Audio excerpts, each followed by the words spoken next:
Hi everyone, my name is Music Man and this is going to be my next gameplay review videos. I got so much of a response to my last gameplay review video that I made that I got so much gameplay for you all for me to review. And I've got like 45-50 minutes worth of gameplay to review, so yeah, let's get into it. Now, as you can see here, we're going to kick off the video with a Bloody Queen gameplay sent by actually a member of my clan, Tia. Tia is one of our survivors in Clan Mayhem, and I'm interested in watching this gameplay. Now, as far as your build is concerned, it looks like you're running up-down, which is not a usual Bloody Queen build. You usually use your mirror like around pallets and stuff, and generally speaking, the pallet break isn't usually that useful. So the only times that I really break pallets are if they're god pallets or I'm just camping and I'm removing some of the environment to allow less of a rebound kite. Oop, don't miss the dock there. That was a close hit. Sometimes it can be hard to get around the trees and stuff, but you did well that was a very excellent first mirror. Oh, and you got basement here. That is very unfortunate for this doctor. And it looks like there's a, is there a rescuer in this team comp? It does not look like there is a rescuer, so that is going to be very tough for them. I mean, of course, Blood Queen isn't the best basement camper, or best camper in general, I should say. Although it does appear like they're not going to rescue. And if anything, it would be the perfumer to go for that rescue. But we can see you're pushing the perfumer off the cipher. So at this point, I would predict no rescue would happen because going for a basement rescue can be very risky. Yep, you're just checking the chair. But you can see your tinnitus is off, so you don't need to worry too much. At this point, I would look around for those wiggling ciphers and just keep disrupting. But if they get to about 80% and you still don't have tinnitus, I would assume that they aren't planning on going for that rescue. And if you don't end up finding a survivor with that mirror, yep, you're doing it right there, is that mirror rotate. It can a lot of times turn that mirror towards another survivor that would otherwise be wasted. Interesting that you're running teleport, though. I mean, of course, up-down teleport is what you would go, but typically, Bloody Queens, I've only seen 3 strategies really used that much. It'd be either the Blink, which is obviously the most common patroller that I use, and really, I'm one of the only ones that use. And then, last but not least, there's the Peeper, which I don't personally like the most. I've only seen it a few times. In this year's summer tournament, we saw it once when Roxon played Bloody Queen against Potatoes, and he ended up getting a 4-man with Peeper Bloody Queen, but I find that it doesn't allow you to get that fast first down that you really need as you play Bloody Queen. Like the 2 mirrors, you basically guarantee a down there. Now I see what you're doing, closing these windows off, but actually you ended up kind of closing yourself off there, so just be careful about that. I was kind of expecting a stun from that prisoner there, but as long as you don't lose the perfumer, you're all good. So, looks like that was a pretty good mirror. Not gonna lie. Kind of forced her towards your main body, which is obviously really nice. And you're gonna go ahead and take the perfumer to the chair again. Now at this point, if this perfumer gets eliminated, you've basically got a guaranteed win. As long as the prisoner doesn't like pop 2 ciphers or something. But this is obviously a cipher rush team comp. But if this survivor does get eliminated, that pretty much secures you the win as long as you can get one out with your detention. And right now I would just look for what cipher's wiggling. It looks like that middle cipher's wiggling. So you're going to want to mirror right over there. And a lot of people get confused when I say like look for what ciphers are wiggling, but this is particularly easier if you stand still, and you can experiment with this in like custom modes and stuff just to make sure you see exactly what I'm talking about. But if you're standing still, a lot of times that cipher will wiggle, and that means someone's decoding it and that cipher is passed around. I think 30% is the mark of when ciphers start to wiggle. But yeah, if you down this prisoner, it's going to put a lot of pressure on this mind's eye if they're going to even try to go for a tie, which at this point I wouldn't even recommend trying. But you did very well. You did some pretty decent mirrors on ciphers. The only thing I would suggest is maybe changing up your build a little bit to go right down. You see, what I like to do is I like to go right down Tinnitus. I put one stack on Berserker, one stack on Wanted Order, and then I think I have 5 points left over, so I think I use Desperate Flight, which is kind of anti-stun, but kind of more towards Priestess, because Priestess is really common, and what that ability really does is it just kind of makes that consecutive stuns kind of stun less. But we can see that that cipher has popped, so you really know where this this survivor is going to be at, which means that you can easily go for a 4-down, or 4-man, yeah. And this is a Mind's Eye, so obviously not a whole lot of kiting potential there. It's nobody's fault, it's just Mind's Eye doesn't have a whole lot of self-defense, which can make it really punishing if she gets found early game, which is why she's usually paired up with like a prisoner or a mechanic or another survivor. But the thing that makes Mind's Eye particularly useful is if that hunter doesn't find them right away, they're basically forced to search for the Mind's Eye, or else they get cipher rushed. Now our next gameplay was sent in by Wu Chang. Yeah, that's a pretty good build. I don't know if you need to go completely up down to that window. I guess that would help at corner house, but there's actually a really good blink trick there that I sometimes like to use if they're using that loop that I didn't know about before. So you do end up finding the mechanic. It's really tough to deal with tight kiting as Wu Chang. It really is. I've got respect for Wu Chang mains because he can be a really tough hunter to play in this meta right now. But you did get lucky and find the mechanic first, which is obviously really nice. And the mechanic is going to go down. So from here, being that you got such an early down... I like how you changed the camera angle specifically for the tram stun. That's nice. That was a pretty bold move going right over here, but it'll be dependent on whether you can soul siphon the Merc.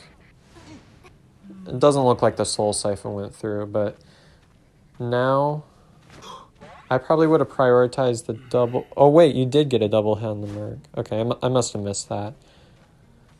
Oh, it's the mechanic that's running away. I'm all caught up now. Okay, you see the mechanics right here. Not quite to full presence though. Narrowly misses the bell and the mechanic, but you're going to have a really quick follow-up here. Now that Merc is going to be down for forever, so that's going to help out with the Cypher Rush a lot. Nice job disrespecting that pallet, and you end up taking the mechanic down. Generally, right after a bell, it's a good idea to, what I just said, disrespect that pallet, because it's really hard to get a pallet stun right after being hit by that bell. And it will be interesting to see if they do end up going for a rescue here. I would assume not. Good use of that umbrella there. It does look like the Priestess is going for a rescue. The Priestess does have Tide, but you end up getting a hit on the mechanic there. And now the mechanic's just going to prioritize her bot.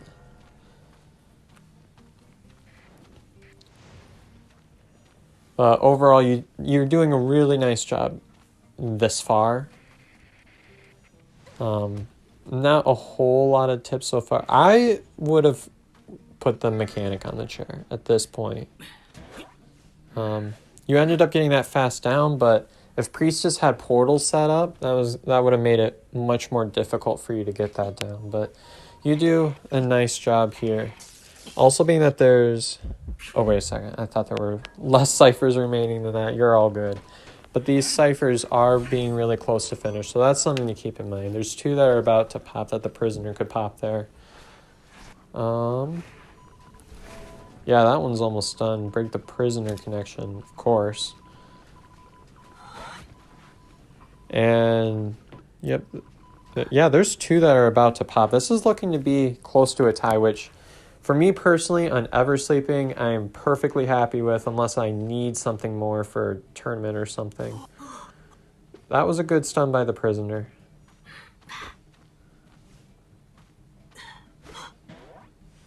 Nice job working around that pallet area. You're doing really nice mind games here with Wu Chang, and you need to be really good at doing that in order to play him effectively. Because at times he can be kited, like tight kited, but the good thing is that White Wu Chang is really good at transitioning, so it makes it really hard for a survivor to move out of a given area. And I explained that in my Wu Chang guide, my 5 steps to improve your Wu Chang gameplay. And yep, obviously prioritize the world portal. Now there's 1 cipher remaining. You got to be really careful about that. And I think it was that middle cipher that was prime. Yeah, that is a whole prime cipher right now. Okay. And being that I don't see any ciphers wiggling, I would assume that that's that cipher's prime. Is this survivor gonna pop it? Yeah, that was a really late pop, but I think you kind of jump scared the priestess and she wasn't ready for that, which is another nice thing about Wu Chang, especially early game. Ever Sleeping spawns can be really difficult to memorize, so I can understand if you didn't do your teleport thing right away or whatever, but I also see a lot of Wu Changs also strategically not go for that that first teleport there in order to make sure that the survivors that you know who you're going to chase before you fully commit to a teleport. Now we'll see where they're at. I believe your teleport cooldown should be just about done. One thing that you also might want to look into is that I personally run left down and then put the rest into pallet breaking. I find that that's the best build for Wu Chang. And I've experimented with a lot of stuff, but I find that especially in high tiers, it can be really hard to be successful with that chase. And it looks like you're just bouncing around between survivors, making sure they're on the chair, but you're also patrolling the gates, which is very nice. Now, at this point, after so many rescues here, I would think it'd be safe to assume that someone's going to try to stick around for a rescue. And we can see the prisoner's right there. Nice umbrella there. Oop, don't lose the prisoner. There he is. And this looks like it's actually going to be a 3-man, so nice job pulling what should have been a tie. Now, if this was ranked, I probably would have just stuck with a tie because going for those gate downs can actually be really risky there. But you did very nice. Minimal corrections. But yeah, thanks for sending in the gameplay. Now we'll move into our next match, which is going to be a Bloody Queen. Very nice. It's on Arms Factory. Looks like you got that B tier skin. That's one of my favorite B tiers with it. Bloody Queen's got a lot of really nice B tiers. But anyways, that was, I believe, Spawn Group 1. I don't know. I don't quite have the numbers memorized for Arms, but I know that someone's going to spawn Factory there. Now, typically what I do is when I get that spawn, I walk towards 3 pallet and then I go towards Shack.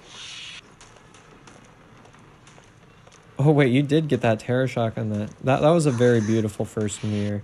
Now, that Priestess went for a very risky vault, and she paid dearly for that with Basement. Oh, man, and it's going to be tough for them to... Usually, Gravekeeper and Priestess are some of the more consistent Basement rescues. Merc amongst those two. But it's going to be really hard, especially if you get this mirror here.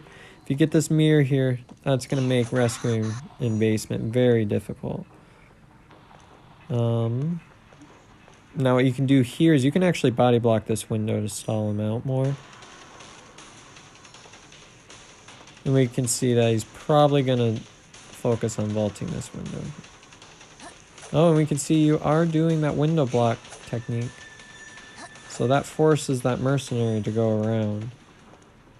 And I'm pretty sure this window's too wide for a body block, so you did the right thing there. What's the merc doing? Why didn't he go for that rescue? He's going to allow himself to get... Huh? That was a very interesting elbow pad there. Ooh, you ended up getting a hit on the mercenary there. Which allows the priestess to start getting away. What was that portal? I probably wouldn't have gone through that portal. It's kind of a useless portal.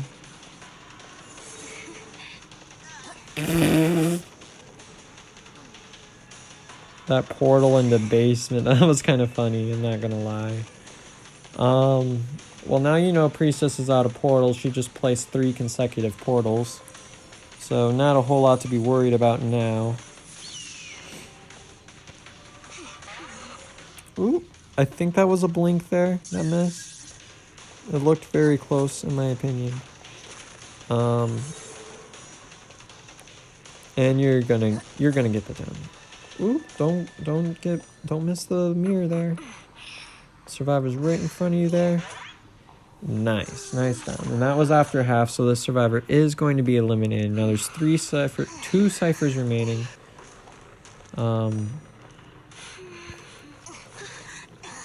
And yeah, I would look around for, again, what ciphers are wiggling. Whenever you're looking for a new survivor to target, that's what I look to first, is see whether those ciphers are wiggling or not. And neither of those ciphers are wiggling, so you know nobody's over there. But they are healing up on that cipher. And I don't know if you can see that there with that angle. I mean, obviously we can see through walls because it's that position is turned on, but it looks like, yeah, they're mass healing at the cipher. Ooh.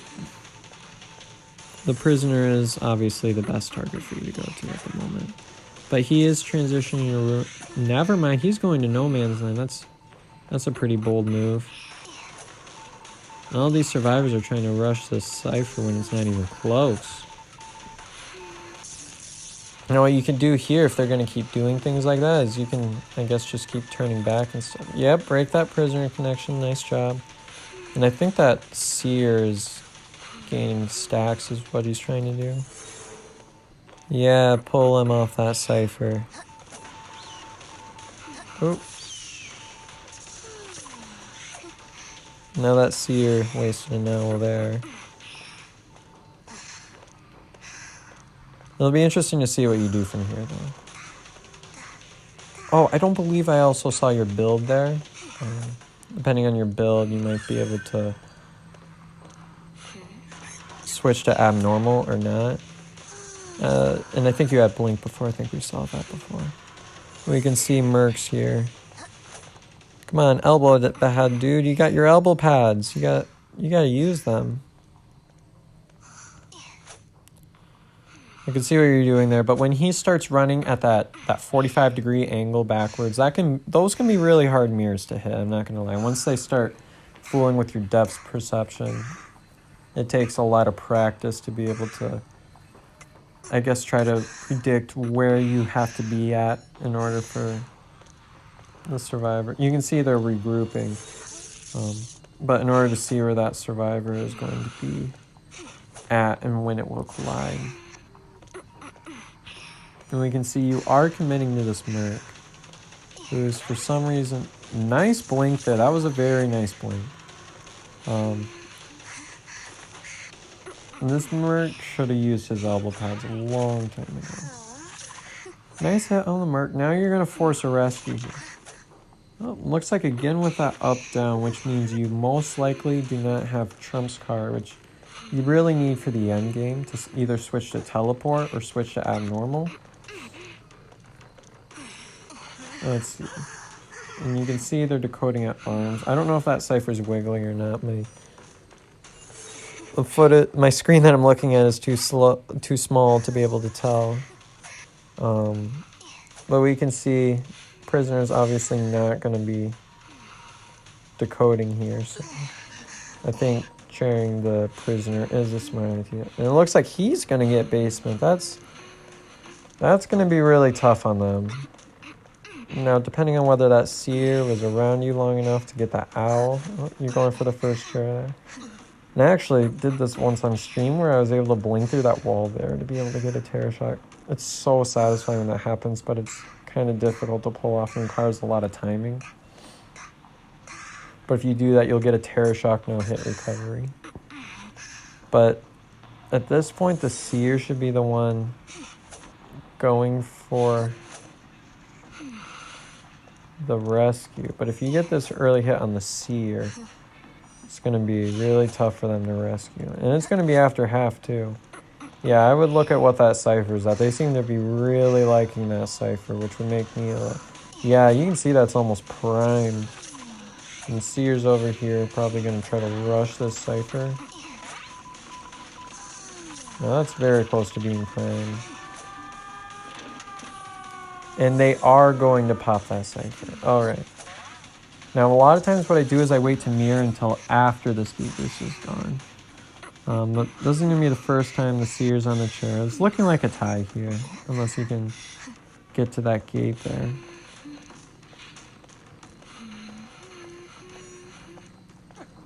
All right.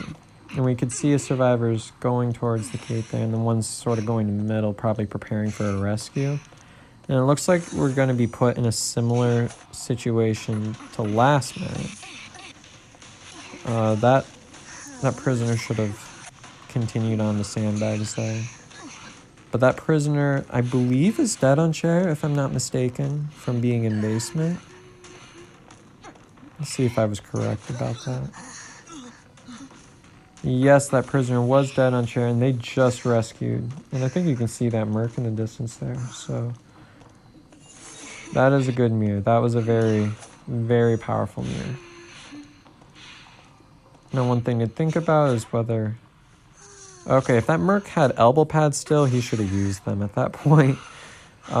Especially because it's in the really late game. Now, I'm not sure what the chair progress on the merc is, whether it's been one chairing or dead on chair. But... oh, we can see that the merc's only been chaired once, so he's going to last on the chair. Now, in ranked... I would stick with this 3-man. Obviously, you can mirror towards the gate. There's nothing wrong with that. But if you saw him in the distance there, that is A-okay for you to switch there and chase the seer.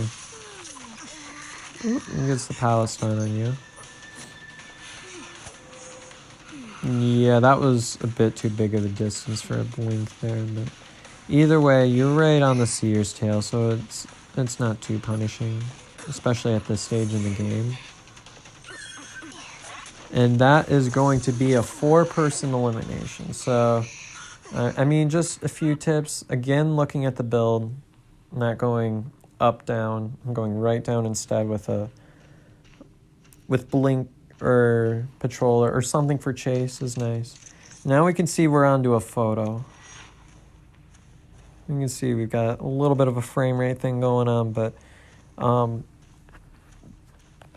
you did end up getting spawn group 5, which when I get spawn group 5, I like going towards the back gate. And I know my spawns, so when you get spawn group 5, you got to go for that back gate. And then we can see this survivor's out of wedding here. Huh. You got terror shocked in the photo world. That was nice. But I still stand by my point that I would have gone towards... not back gate. What am I saying? Back broken. Back broken. You see the one that's next to wedding, that's top broken. The one next to, I guess that back shack would be back broken. And we call it broken because we got like those breakable walls there. And we can see that Enchantress is chaired in the photo world, so that progress isn't gonna... I would have rescued when they were in the... when they were in the real world instead. But you can see you got the dock on the chair. This is already a nice start. You got that maximum presence, which allows you to have that card trick. And I believe photo is actually supposed to have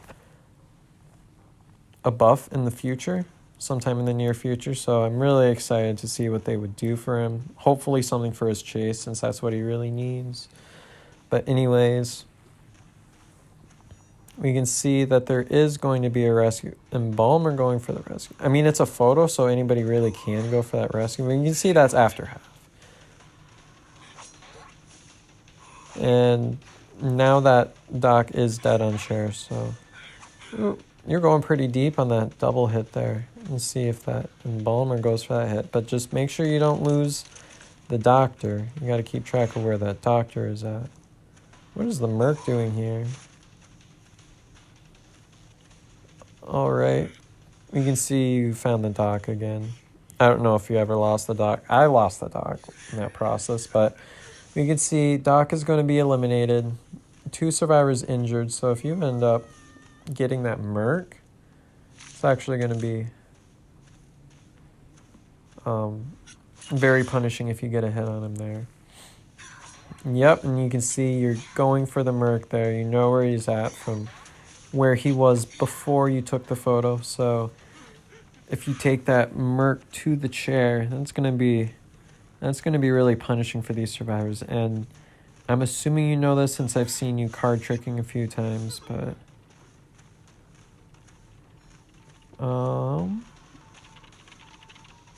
that was a good try for a prediction there on that Enchantress. And again, you're using that card trick. And when you use the card trick, it took me a long time before I knew this happened, but it actually points in the direction of the nearest survivor. So, and we can see using that card trick to see where you're at, but the camera angle will point to where the nearest survivor is at. And it looks like it's pointing you over this way, wherever this is at. Oh, it's towards the Embalmer that's decoying. So you got to be careful. Ooh, Merc's also here. What is Merc doing here? And Enchantress? Am I seeing this correctly? Everybody was over here. They're probably trying to mass heal up or something. Anyways, what I would do now, I mean, there's 1 survivor eliminated, 5 ciphers remain. You have plenty of time to do a chase. I mean, even if your blink's not up or anything, you could have committed to a chase. And it looks like that, curious thing that Embalmer didn't go for the coffin. I guess it depends on where the coffin's at, but there's 5. Oh, wait, no. That's just the replay thing. I'm so used to seeing the timer when they're going to go. But that's actually a smart move, getting that follow-up on the Embalmer here with the chair. You can walk around here because you know that there was a few survivors that transitioned over this area. So it'll be interesting to see if they went top broken. So this might be a jump scareable moment. And you can see, no, they did not go there. You got to hold that card trick a little bit longer in order to get to the other world, but you can see you are coming up to what looks to be the Enchantress here. Now, again, what I would say is, you know, a little bit far for that blink, but still a good idea, is to commit to this chase. You've got 5 ciphers remaining once again. I know I already said that, but you got it again. This buys you so much time to commit to a chase here. That was a good card trick, And it looks like you're not going all the way up. So, again, I would still say, I stick to my point that you need to commit to a chase at this point. Looks like the Embalmer's waiting for someone to heal him up.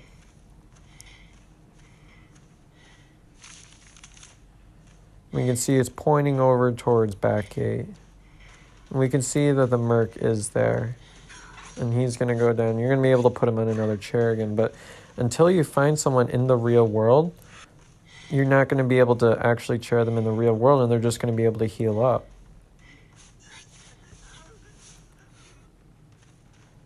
So I would still say that you should have committed to that Enchantress chase, even though it would have taken a bit more time.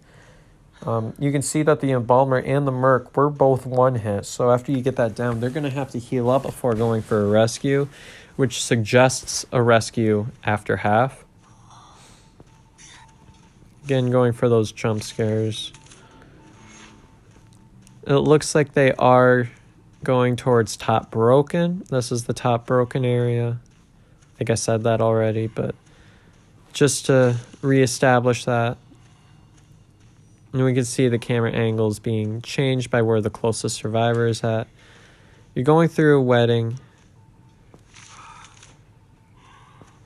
Again, it's pointing you towards graveyard, but you can see now they're healing up, and now all that progress is going to be reset. If he's healing up with the Merc, the Embalmer, chances are, is healing the Merc right now. And we can see that's exactly what's happening.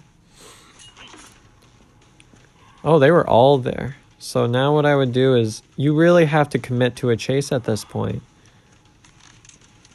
Again, you can take these pictures, but you really need to prioritize downs at this point. I mean, yeah, it's good to stall out the game for so long, but you really need to commit. And I still stand by that point. Otherwise, they're just going to keep regrouping and healing up. And you did get a hit on the Merc there, but I would probably prioritize chasing the Enchantress. At this point, your blink is probably close to being up.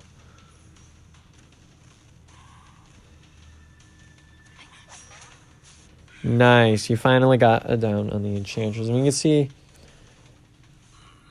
I think this is not the first time the Enchantress has been chaired. Yeah, this is the one you jump scared at the beginning. But I think that was a chair in the photo world, which means that chair progress is going to start from the beginning.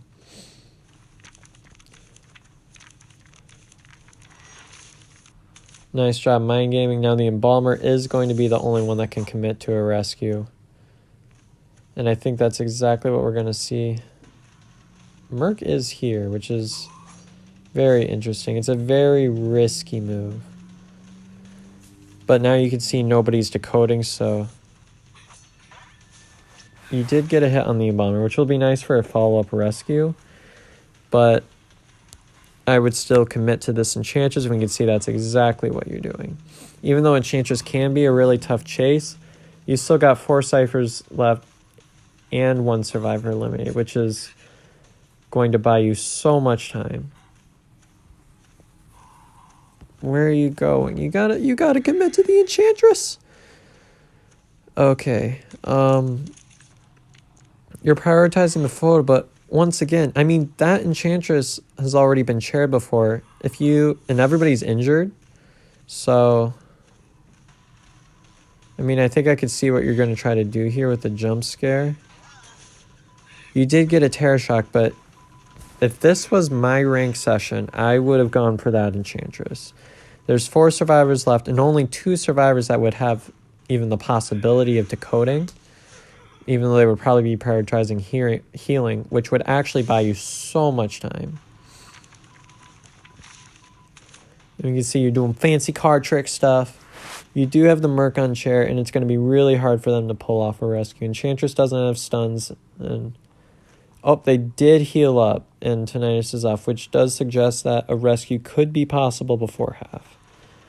And yeah, that Enchantress is going to be here, but if you get a double hit here, that's going to be relatively... I would commit to the Enchantress there. When did the Merc get a perfume? That's an interesting thing. We can see that stun's going to happen. But your blink cooldown, I believe, should be about done. So this should be relatively quicker follow-up.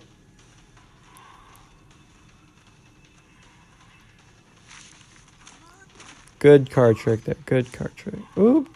Don't get juked. Don't get juked. Nice down. That was a very nice down on the Enchantress. Okay, and we could see basement's not here, but again, they have to heal up before going for a rescue. And I believe their only possibility would be to heal up the mercenary at this point if you don't take a photo. I would, under these circumstances, with everybody being one shot, even if they hit, when you take a photo, you give them possibilities to start doing math and be able to get to a point where they can fully heal again. I would not have taken a photo there personally. Now we could see that Embalmer was sticking with the decoding there. I probably would have stuck around to make sure no rescuing the Enchantress was going to happen, but we can see that through here that rescue isn't going to happen. But there is one cipher remaining, so you got to be careful. And what I would do is I would just camp this down. Even if the Merc does find a syringe and self-heals, if you hit him once, then he's going to be laying on the floor because we can see that he's 75% hit. So, and Photo does 1.75 or 1.5 damage. So, and we can see you are going to get the stuff on the Merc. Very nice job. Only thing I would say is at times you do need to prioritize chase as photo. I know that's kind of painful sometimes for me to hear, for some photo mains to hear, but you do need to sometimes chase. Instead of either always going for jump scares, which won't always work in ranked. A lot of survivors, what they'll do is, especially in voice team comps, is they'll have someone following you around. But yeah, I would say at the times that I said, you should have prioritized a chase, especially with an elimination so early in the game. And now we're going to go back to some Bloody Queen gameplay. And once again, this is going to be Tia, the same Bloody Queen from the beginning. So I'm assuming I'm going to have to say majority of the same things with the build and stuff. And very nice chasing on this Embalmer there. This Embalmer, what you do when you get hit with a mirror is you really need to just run in one straight direction. Preferably towards some kiting area, but when you start doing circles and loops, you allow the window for that Bloody Queen to be able to follow up on another hit. But after the nerf, if you run in one straight direction, you can prevent another hit. Terror Shock with the mirror. Okay, that survivor was not looking out. We can see that was the thief, and the thief is going to be going on the rocket chair. And we can see that is that Docker cord. I'm mistaking my crossover skins. They look really similar. Alright, that Embalmer is going to be getting that rescue. If you can get the double hit on the thief here, that would give you... I probably would have mirrored maybe a little bit earlier with a different camera angle. I would have had more of like a tilted camera angle there towards the pallet, and that would have allowed you to maneuver easier there, give you a little bit more wiggle room. But we can see you are settling on this Embalmer, who I don't believe has placed down a coffin. So you will be able to camp this for the first elimination at 5 ciphers remaining, which is very nice. And we can see that there is... It looks like the Doc might be going for another rescue there, but he's again sneaking around the back. Yep, once again with that up-down build. Oh, the Embalmer did have a coffin. He just kind of used it there. Okay, I see what was going on now. Being that this is a replay, I didn't see the coffin highlight, so I was assuming someone had to rescue, or he didn't place his coffin down. Now, at this point, Embalmer is dead on chair, so this is going to be that elimination there. Once again, we're seeing that early elimination from this hunter. Oop, that was a very close hit with the mirror. How did you get a Terror Shock? Was that a Terror Shock on the Cypher? Yeah, that Cypher wasn't even close. What happened there? Huh. That's interesting, to say the least. But now we can see you really should just camp this down. 5 ciphers remaining. There's not a whole lot these survivors can do.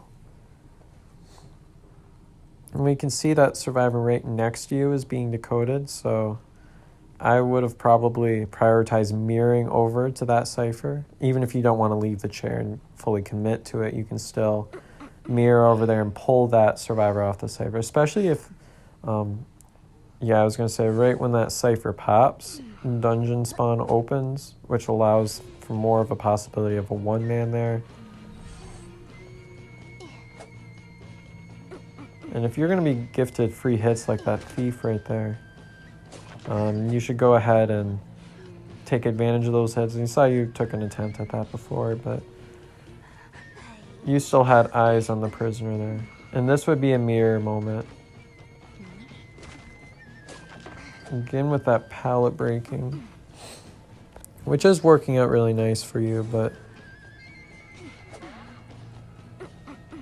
let's see. It does look like you're going to get that follow-up on the prisoner. We can see that's exactly what happened.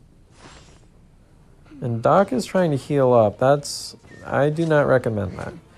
But there's no harassers, so you can go ahead and take this prisoner to the chair. Very nice down. I believe that was before half. There are 2 ciphers remaining, so keep an eye out for that. And the Doc doesn't look like she transitioned anywhere. Okay. This is going to be an early rescue without tide, which obviously works out in the hunter's favor. And being that it's a Doc, I would not commit too much towards getting another hit on that Doc, because she would just be able to heal it right back up.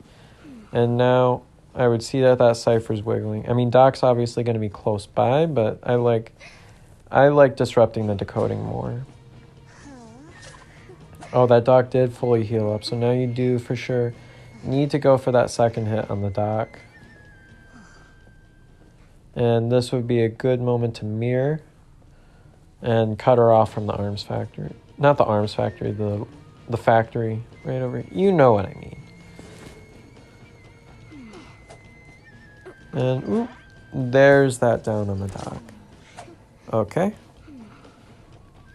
And now if you just camp this down, even though there's 1 cipher remaining, just place her right there, and you basically have a guaranteed format. Now, if you can see that cipher's wiggling, I mean, there is a prisoner, but, ooh, that was a teleport to a wrong cipher. I think I know what you were doing, seeing that cipher was wiggling.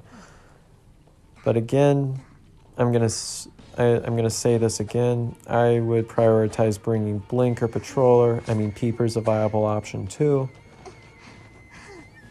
But I would still generally stick with the same idea as what I just listed. But I especially don't recommend Peeper, especially after the recent nerfs to Peeper that actually really hurt Peeper to the point where like 90% of the time or more, they're going to be running Blink over Peepers. But anyways, thank you everybody so much for sending in all the gameplay. It was really nice to see, and I hope everybody that sent in gameplay got at least a tip or 2 that they can take to heart to improve their gameplay. But yep, once again, thank you all, everybody, so much for sending in that gameplay. Well, if you stuck through to this far, thank you very much. I know this was a much longer video than what I usually post for my gameplay reviews, but I just got so much of an overwhelming response to my last video that I had so much gameplay to review from you all. But I hope you all enjoyed this video and maybe learned a thing or 2. If you want to send your gameplay to be reviewed in a future video, instructions on how to do that are in the description below. And don't forget to like and subscribe for more content like this if you enjoyed the video. I'll see you all next time. Bye bye now.